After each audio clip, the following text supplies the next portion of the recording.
الدنيا مقلوبة اليومين دول على ابراهيم فايق بسبب التسريب الاخير اللي حصل بتاع ماتش الزمالك والبنك الاهلي، واللي ما اعتقدش ان ما في حد في مصر ما سمعوش لحد دلوقتي، وتحقيقات بقى وبلاوي زرقاء ومشاكل. تفتكروا بقى التحقيقات دي ليه؟ علشان الحكم احمد عادل حسب ضربة جزاء لنادي الزمالك غير مستحقة؟ لا خالص، التحقيقات علشان التسريب حصل منين؟ التسريب من الحفاضة حضرتك، لان ده قذارة صراحة، يعني ما فيهاش اي حاجة تاني غير كده. لا، والحكم احمد عادل كمان هو اللي زعلان وبيقول ان ده مش صوتي. مش صوتك ازاي يعني؟ ده القاره كلها عارفه ان ده صوتك. اقول لك على حاجه، انت لو جبت عيل صغير قد كده اهو هيقول لك ان ده صوتك. والمشكله ان انت اصلا معروف انك حكم الاحتواء. المشكله الاكبر ان انت اللي قلت على نفسك انك حكم الاحتواء، وقلت ان انت كنت بتعدي حاجات كده للزمالك علشان تحتويه. الحركات دي مش جديده عليك، ويرجع يقولوا لك في الاخر ان الاهلي بيكسب بالحكام. بس ما علينا، مش هو ده موضوعنا النهارده. موضوعنا ان الناس متضايقه جدا وفي مشاكل كبيره جدا ان مين اللي سرب، مش ازاي يحصل حاجه زي كده في منظومه الكوره بتاعتنا الجميله. عندنا في مصر كرة القدم فيها كل حاجة ما عدا حاجة واحدة، هي الكورة. لعب الكورة ما تلاقيهوش. ما علينا برضو تاني ونرجع لمرجعنا. ايه المشكلة؟ المشكلة ان احنا رحنا جبنا الحمار واتشطرنا على البردعة. كلنا في مصر وجوه مصر وبره مصر عارفين ان احنا عندنا مشاكل تحكيمية، وكل ما بيكون في ماتش كبير بنقول مش عايزين حكام من مصر. وده ليه؟ علشان عارفين ان المنظومة التحكيمية عندنا زي الزفت. طيب محدش فكر ليه المنظومة التحكيم عندنا زي الزفت؟ طب انتوا عارفين ان الحكم بياخد كام في الماتش؟ الحكم ما بياخدش في الماتش كله كده على بعضه 5000 جنيه في الماتش الواحد، وده في الدوري الممتاز.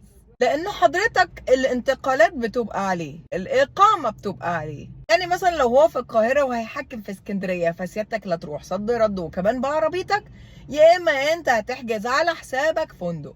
الحكم اللي بيقعد يجري طول الماتش ده 90 دقيقة، وتقريبا بالوقت بدل الضيع ممكن يقعد له 95 دقيقة، بيجي الاستاد لوحده سواء مواصلات او بعربيته او وات ايفر الحاجة اللي هي موصلاه، بس مش بيجي بأتوبيس مخصوص او حتى مع أتوبيس اللعيبة.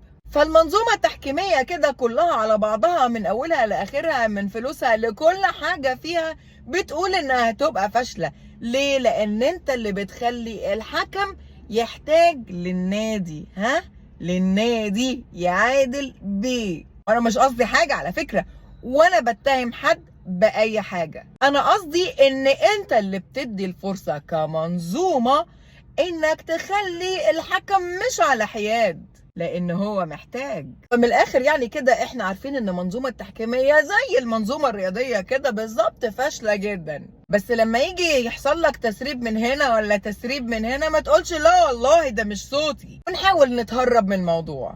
لا، هو صوتك، وانت عملت كده وحسبت ضربة جزاء غير مستحقة للزمالك. بدل ما نصلح ونقول لا احنا عندنا مشكلة كبيرة جدا في المنظومة التحكيمية، في المنظومة الكروية اصلا يعني، بس ما علينا، احنا بنتكلم في المنظومة التحكيمية دلوقتي. تصلحها، تروح تقول مين اللي سرب ومين اللي ما سربش. ابراهيم فايق يا باشا ده صحفي، وبالنسبة له ده سبق صحفي، ويبقى عبيط جدا لو هو ما استغلوش، وما يستحقش ان هو كمان يكون صحفي. تخيل. وسوء الحظ ان التسريب ده كان عن الزمالك. ان ابراهيم فايق معروف ان الاهلي بابا الشغلانه، الاهلي بابا الشغلانه، بس هو طلع مليون مره قال انا ولا اهلاوي ولا زملكاوي، انا بشجع برشلونه. بس طبعا علشان التعصب الكروي الاعمى اللي عندنا، بلا بلا بلا بلا بلا، طلع هجوم على ابراهيم فايق. بدل ما نشوف المشكله فين كالعاده بنعمل زي النعام وبنحاول نحط راسنا في الرمل. والطريقه دي عمرها ما وصلتنا لحاجه ولا هتوصلنا لاي حاجه. وده اخر الكلام. سلام.